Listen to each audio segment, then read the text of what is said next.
All right, what's up, YouTube? So this is Red Shadow 808 with another uh, puzzles and survival tutorial.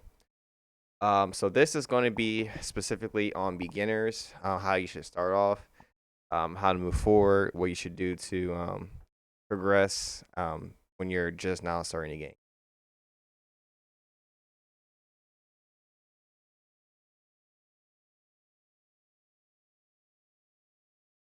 Okay, so once you get past the campaign part where they're showing you how to play and everything, when you're like, on this part of your screen, what you're going to want to do is immediately start building up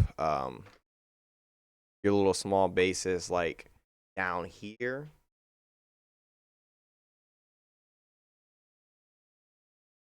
Art.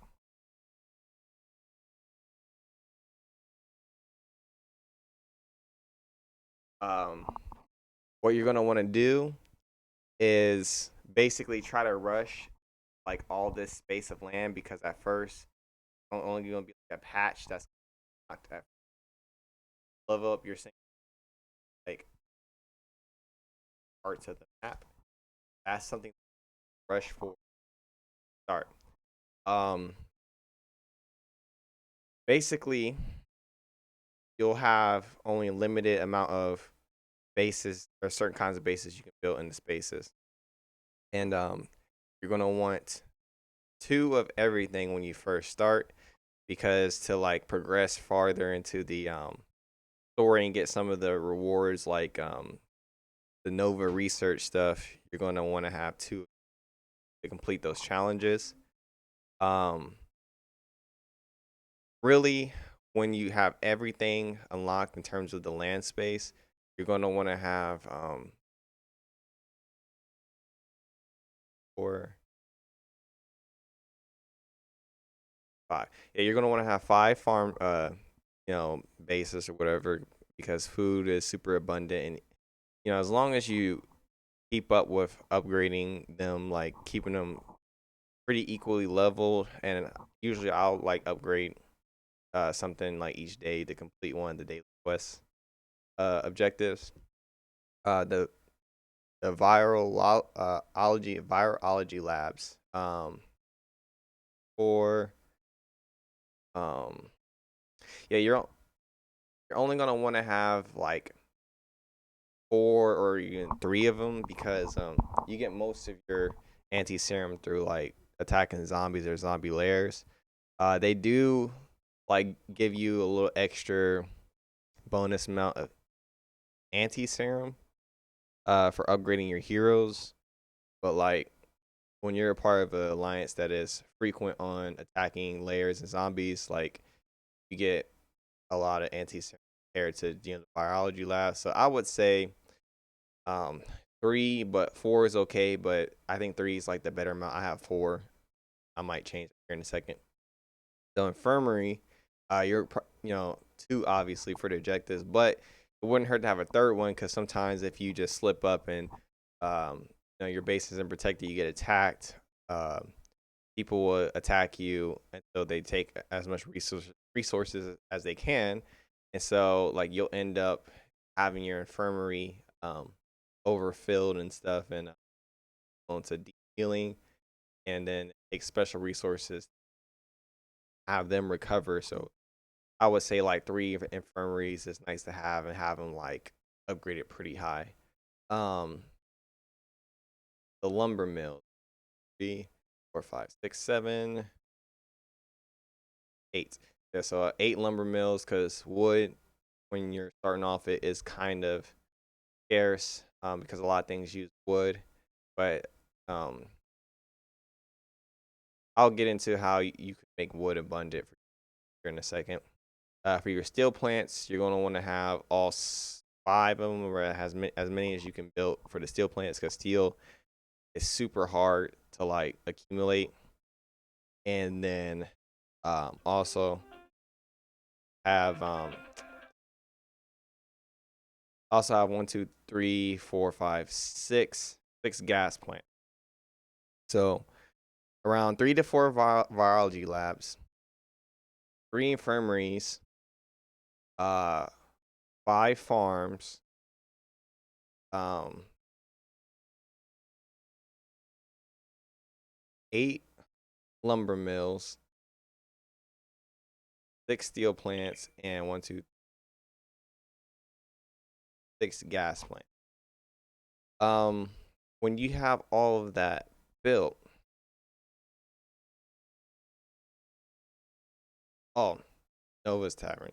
So in Nova's Tavern, when you see this screen, um, you're gonna want to always only use the free recruit things. Like the one on the far left will replenish like every 5 minutes, but they give you 5. So when you're your daily quest, um, you just use the free ones. That way you save up on the ones like see I have like 116, 21, 14. So when the challenges come up, you can spam them just enough to complete your challenges. But that's the best way you're gonna want to go about Nova's Tavern because you can get a whole lot of resources for completing the challenges versus just using up everything as soon as you get them. Because it doesn't really much for you. I mean, yeah, you can um focus, whatever. Yeah, like you can get some hero fragments and stuff, earn like hero boosts and stuff, but it's not as fruitful as it is for saving them and then completing challenges for getting the hero frags. Um, what else is starting?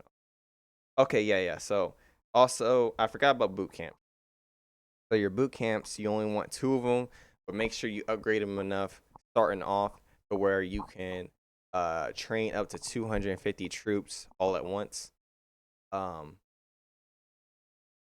with that, like when you're able to train 250 troops at once, you can just press it one time, tap on the ant for the fighters, the shooters, and stuff like that, and you'll just complete a challenge like really quick. That's how I complete my daily quest for training people.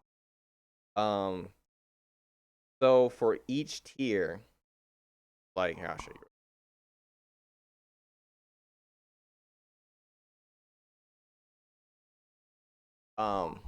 You're gonna want to start off like trying to get up to 10,000 for each tier. The reason why you're gonna want to do that is because um when you send people out here, like when you're on this screen, send people.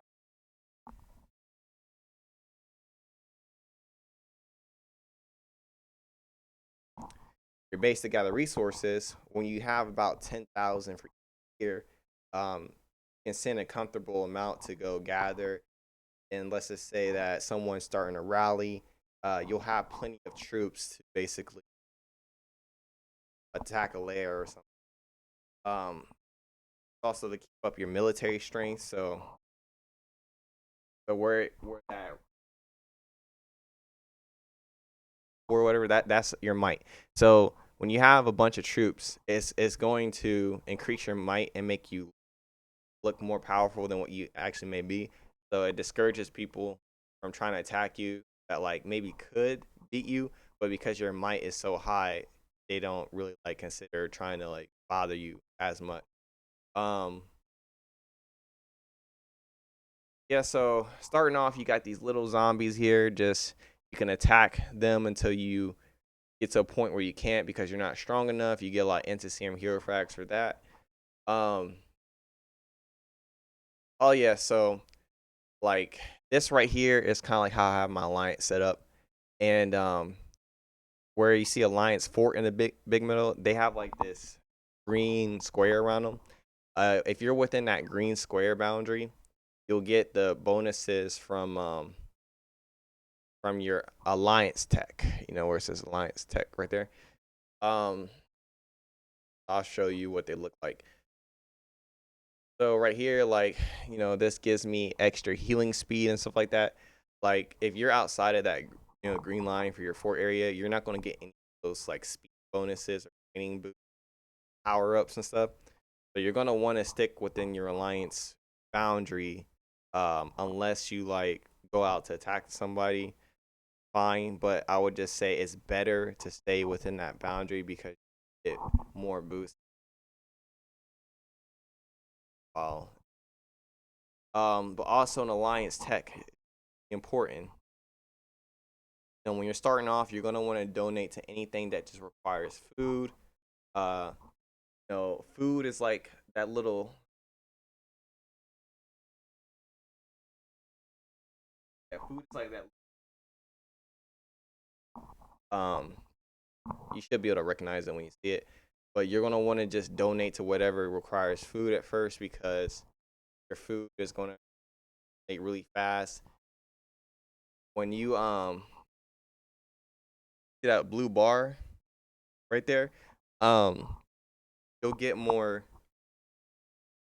bonuses for your alliance, like more outposts to extend your territory boundaries, so you can have more people in your spaces. Get a lumber mill, which is like this big, huge freaking spot where you can just gather like as much wood as you want, kind of thing. Um, I'm at level 4, but yeah, like I'll be getting a warehouse soon. Like they have this thing called the warehouse where like you can store up your materials and stuff, so um you can keep your resources low, so people try to scout you. It makes it look like encourage people from attacking you in the storage warehouse. Pull it out and you um yeah. So I think that pretty much covers it mostly. I think the last thing I need to cover for beginners is that a lot of stuff you don't really unlock. Your stuff gets higher in terms of the levels of your bases. In terms of navigating, um, you're gonna want to play the campaign as much as you can when you get to a point where like your heroes aren't strong enough to get past a certain level. Um, going to want to click on something you have beat, click on a number of the chapter, see challenge, and then blitz. So when you click on blitz, like these blitz tokens and stuff, you use those up when you're too weak to get these books and stuff. And then when you have the right amount of books and anti-serum for certain heroes, you can enhance them and make them go over their level limit, get to the like level where you can start upgrading further and making them stronger. Blah blah blah. Oh yeah. So also for beginners, see that little icon right there at the bottom where that star. I mean, I'm pretty sure you know what I'm talking. Click on that. You have event center. Always want to check these because this is where you get a lot of your bonus rewards. Um, like them. A lot of them are typically pretty easy to do. You get a lot of diamonds, extra wood, steel, blah blah blah. But do not like when you're in the bag, not all it keeps everything in your bag so people don't see it, and no one can steal from.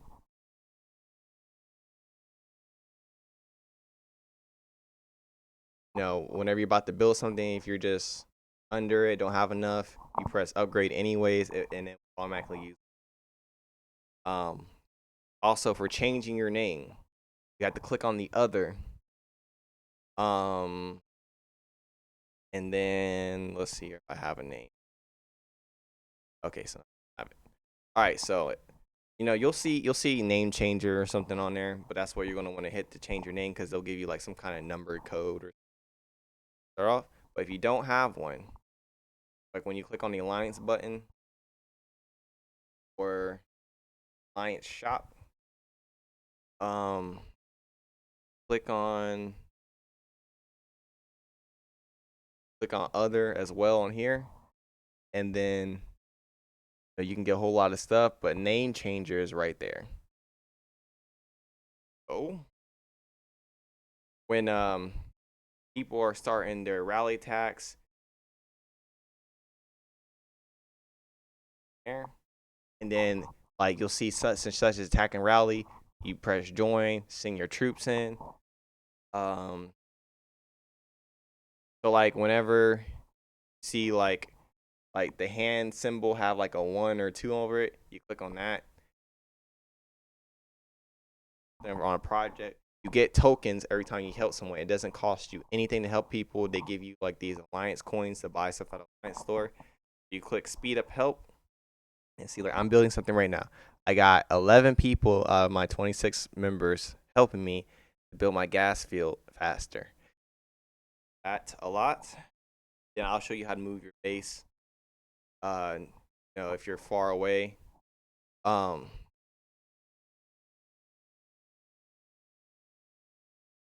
so like whenever you have like a little you like any messages you're getting, you can also click on the mail button right here and read all your messages that players might be trying to send to you. Um, right here where the words are at, it's your little alliance chat. You can go talk to any uh up. A lot of people that's like the open chat. Um, yeah. So whenever you want to, right, in the locate or occupy with troops. You move your base.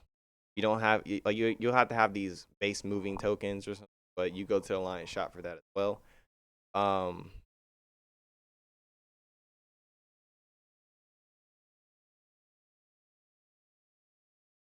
um, yeah. So I think that just about covers it. Oh yeah. So also your skills and stuff when you base bag and the press skills, blah blah blah. So like oh yeah, and if you want to join an alliance, um, like alliance button is going to prompt you to join alliance. Um, when when people like want you to move somewhere too, like you can ask like, hey, what are your coordinates? Like, where do you want to port?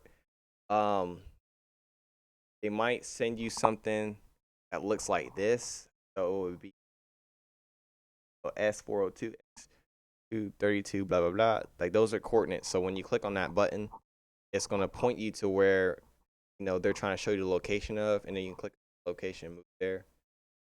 Yeah, I think that's about it for the hopefully shows like just how to be